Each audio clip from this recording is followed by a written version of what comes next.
Welcome to Twisted Tales of True Crime. Hi, you can call me Deborah or auntteadee. That's what I am known by. My, isn't the world so twisted? You know, this story just came across, I believe just yesterday.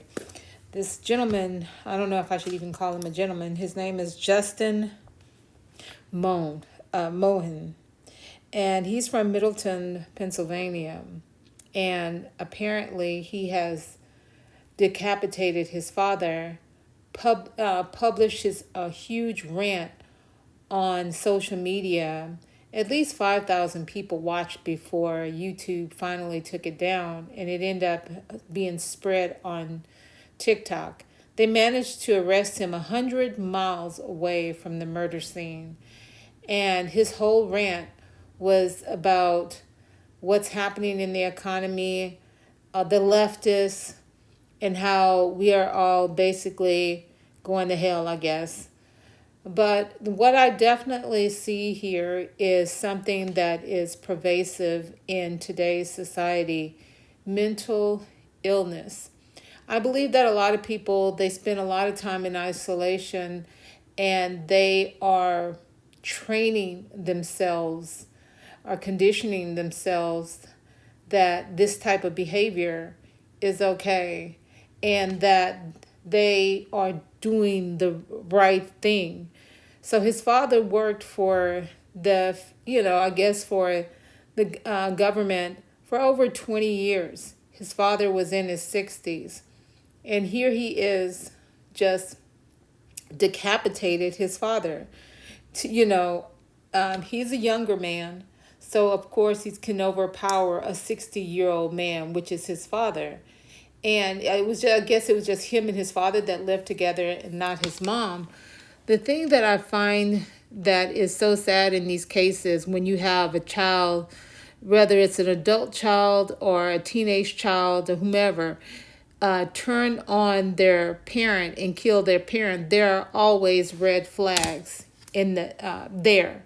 A lot of times the parents, they live with these very, very dangerous children of theirs, and they feel obligated to take care of them and try to help them and stuff, because they have this maternal love, this connection and stuff.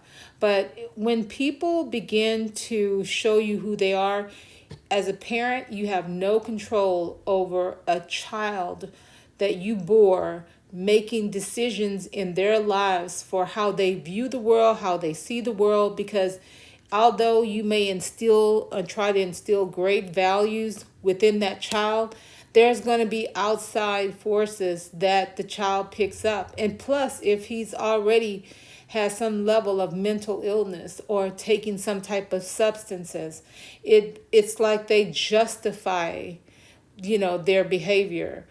I don't feel that this case here did not come with some level of red flags. It's just a very, very sad case. Listen to what the reporters have to say about this. Son. It's a story that has the entire community shaken up, and new details are out today. It just continues to get more disturbing and disturbing, Jeff. Police even shocked by this crime. Yeah, no question. Police arriving here last night find a scene of horror. The shock remains here tonight. The arrest was quick, but people here certainly are just stunned by what happened here. A warning as we begin. The details in this story are certainly difficult to hear. The outdoor lights are on with a car in the driveway of the two-story Levittown home, the scene of mayhem Tuesday evening, shock and sorrow today. You just don't wake up in the morning and think, I think I'm gonna cut his head off. Give me a little something to do today, I can't even believe that could happen, but it happened. The nearly unspeakable event happened at 7 p.m. Tuesday when Middletown Township Police were called to the 100 block of Upper Orchard Drive in the Levittown section to find the victim, 68-year-old Michael Mohn, decapitated in the downstairs bedroom. According to court documents, in a nearby bedroom, the victim's head was found in a clear plastic bag set in a cooking pot. It just makes you aware of, the issues that are prevalent in our society. And, it's a horrible, tragic incident. Investigators learn of a video posted to YouTube by the victim's 32-year-old son, Justin, in which he rails at the federal government and lifts his father's severed head to the camera. Tracking his cell phone, police trace MOHN to Fort Indiantown Gap, nearly 2 hours away, driving his father's car, where local and state police arrest him. I'm glad they called him. I hope, we start taking mental health serious and figure out why so many people are willing to do these things. Siani Wells strolls with her 8-month-old Silas while news of the stunning violence draws the curious to this community of tidy homes. Charged with murder and abuse of a corpse, Justin MOHN is jailed without bail and is the cause of grief. Oh, I can't. Oh, I really can't understand it. Yeah, I do get emotional. That's why I didn't even watch the video. I don't need to. Justin. Cases like this is just exactly what I want to be able to showcase, how the criminal mind and people who have mental disabilities, they create the most bizarre and twisted crimes. And this case is very, very sad.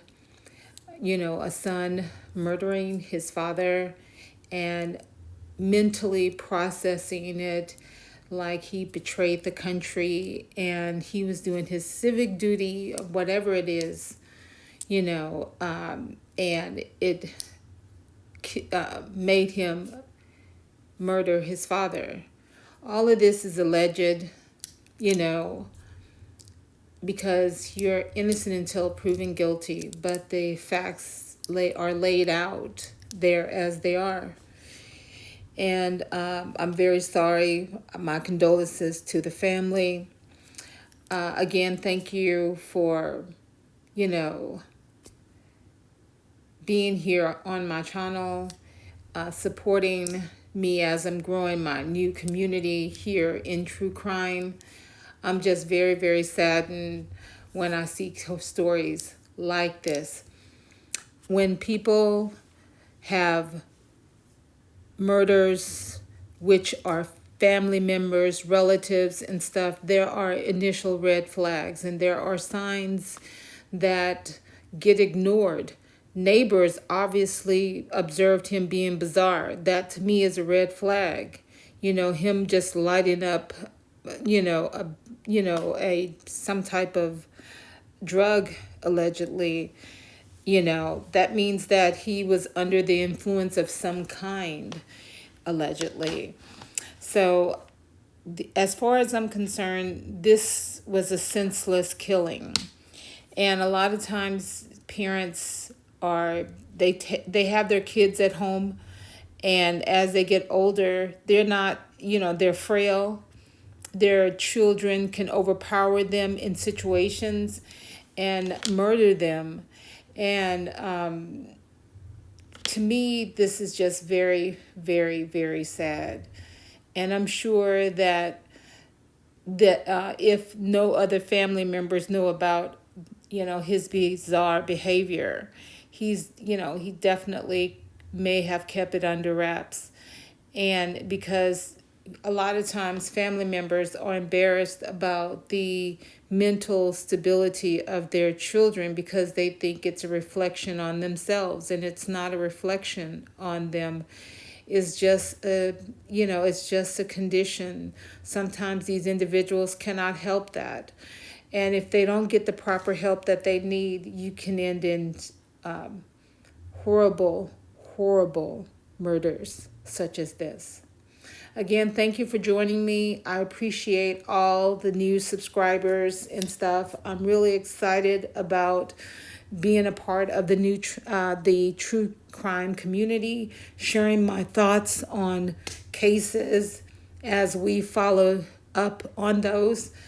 And I'm just really, really saddened by this case. It's just so sad because whenever I hear parents die at the hands of their children, I am very, very saddened by it because I know that there has to been red flags there, and there had to been some love and care for the parent to want to try to, help their child in some kind of way. Please hit that subscribe button, hit that notification bell so you are notified when I upload a video. Again, I am known throughout the internet as Auntie D and also Deborah. So feel free to look me up in TikTok, look me up on Instagram. On those accounts, I don't do true crime. I actually, just give out advice on those channels. But on this channel, I'm focused on true crime because I am passionate about helping those people who are victims just get the word out about their cases. And also if someone is being prosecuted, I want to make sure that we go over, and talk about, the actual murders themselves or cases themselves so that we can dialogue. Because at the end of the day,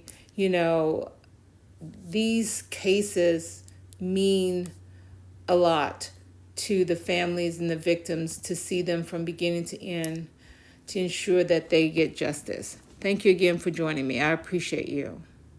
And you have a wonderful day.